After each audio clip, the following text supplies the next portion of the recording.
Assalamualaikum warahmatullahi wabarakatuh. Saya Muhammad Fadir Rayadi 22010574 akan memaparkan hasil saya. Jawaban soal nomor 1. Dalam hukum positif Indonesia, meskipun tidak menggunakan istilah ijma dan qiyas, inferensi tidak langsung tetap menjadi metode penting dalam pembentukan dan penerapan hukum. Pendekatan seperti analogi hukum, asas hukum umum, dan preseden yudisial adalah bentuk padanan modern dari ijma dan qiyas dalam hukum Islam. Pendekatan ini diperlukan terutama ketika undang-undang tidak mengatur secara eksplisit suatu persoalan hukum baru. Contohnya, analogi seperti qiyas, preseden yudisial, dan asas hukum seperti ijma. Asas umum hukum inferensi berdasarkan prinsip umum. Soal nomor 2. Jawaban nomor 2. Influensi tak langsung berarti kesimpulan tidak langsung diturunkan dari premis utama, melainkan melalui proposisi ketiga, premis tambahan atau proposisi antara. Ini adalah proses penalaran deduktif atau induktif di mana pikiran manusia menjembatani dua ide dengan suatu alasan tambahan.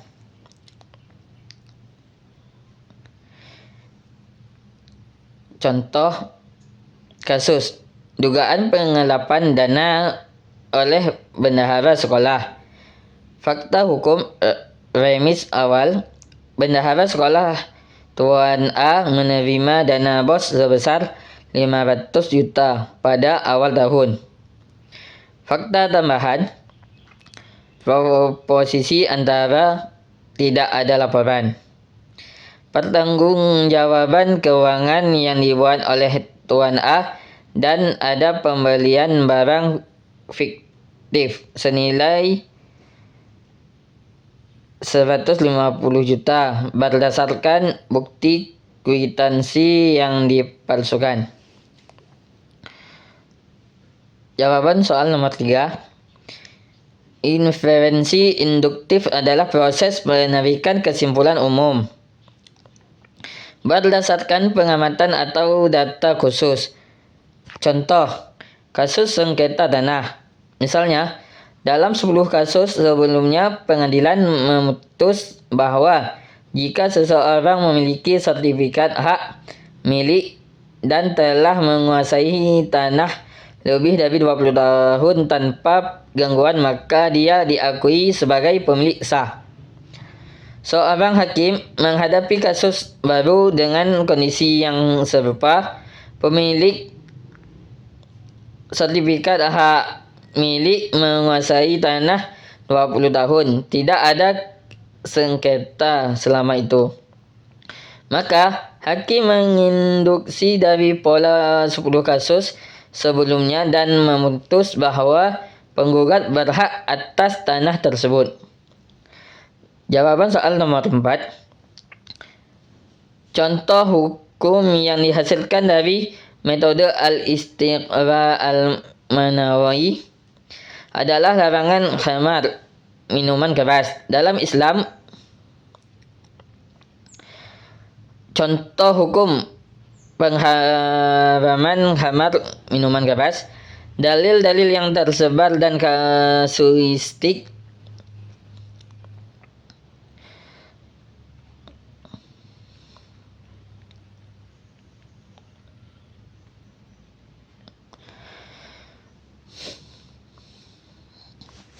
dalam Al-Quran pengharaman khamar tidak disebutkan secara eksplisit dalam satu ayat langsung, melainkan melalui proses bertahap dan dalil yang beragam yang bila dikumpulkan dan dianalisis maknanya secara manawi menghasilkan kesimpulan hukum yang jelas.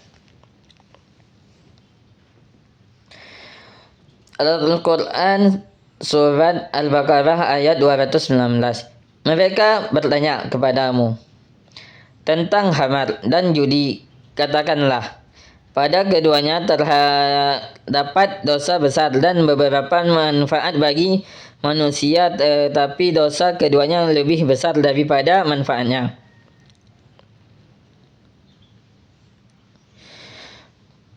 Proses al-istiqara al-manawi dengan mengumpulkan semua ayat, memperhatikan konteks, makna, dan arah pesan moral yang dikandungnya.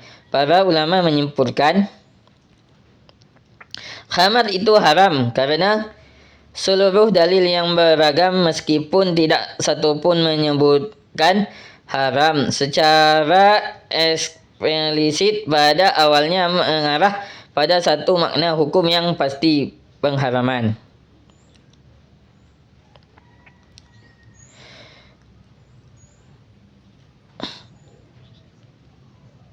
Penjelasannya, metode al-istiqarah al-manawi menghasilkan hukum dengan menganalisis kumpulan dalil yang secara eksplisit tidak menyebut hukum dengan satu kata kunci, tetapi maknanya jika dikumpulkan membantu satu kesimpulan pasti. Pengharaman khamar adalah salah satu contoh klasik yang dibentuk melalui metode ini. Jika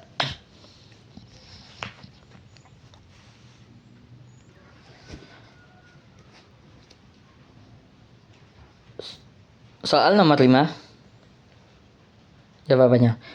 Maksud dari pembauran dalam pemikiran integrasi perspektif adalah penyatuan atau penggabungan berbagai sudut pandang, gagasan atau cara pandang yang berbeda menjadi suatu pemahaman yang menyeluruh dan harmonis. Contoh, dalam dunia pendidikan, seorang guru mengintegrasikan perspektif ilmu pengetahuan sains dengan nilai-nilai moral dan agama. Misalnya ketika mengajar tentang ekosistem, ia tidak hanya menjelaskan rantai makanan atau daur energi, tetapi juga menanamkan nilai tanggung jawab manusia sebagai khalifah dalam menjaga lingkungan. Di sini perspektif ilmiah dan spiritual bineka dibaurkan menjadi satu kesatuan pemahaman yang utuh.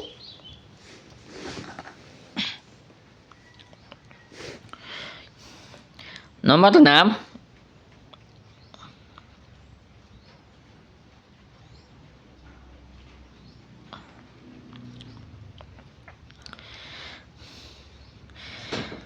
Argumentum ad hominem, menyerang pribadi lawan daripada argumen yang disampaikan.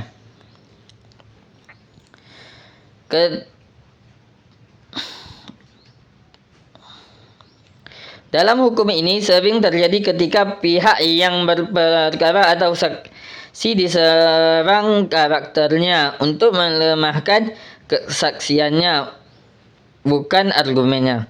Contoh, keterangan saksi itu tidak bisa dipercaya karena dia pernah dipenjara 10 tahun lalu. Padahal relevansi kesaksiannya harus dinilai berdasarkan isi dan bukti, bukan masa lalunya.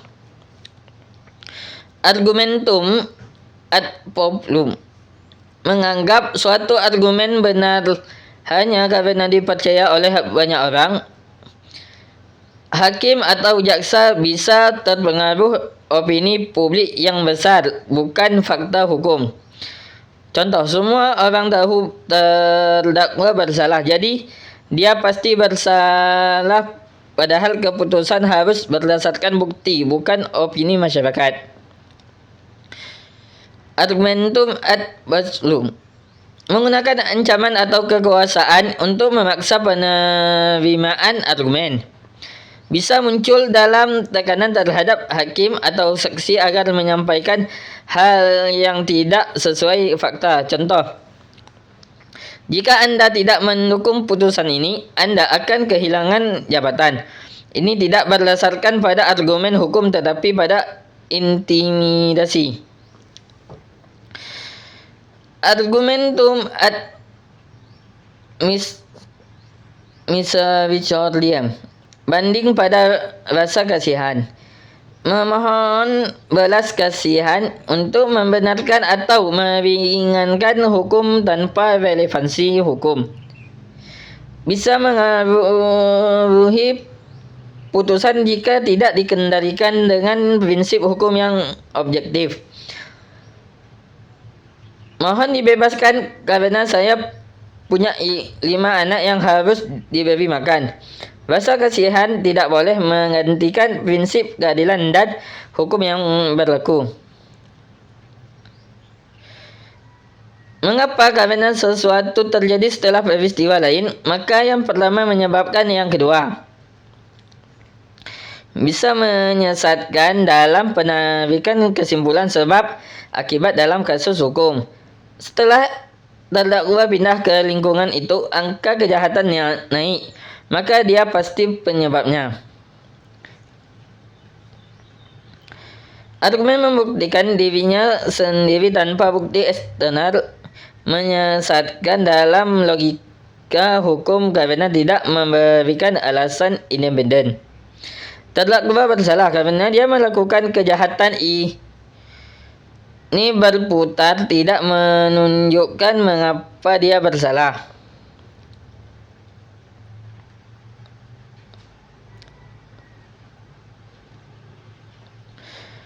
Menganggap hanya ada 2 pilihan padahal mungkin ada alternatif lain. Bisa membatasi pilihan dalam argumentasi hukum secara tidak adil. Padahal bisa ada alternatif lain seperti penjara atau rehabilitas. Sekian, terima kasih. Assalamualaikum warahmatullahi wabarakatuh.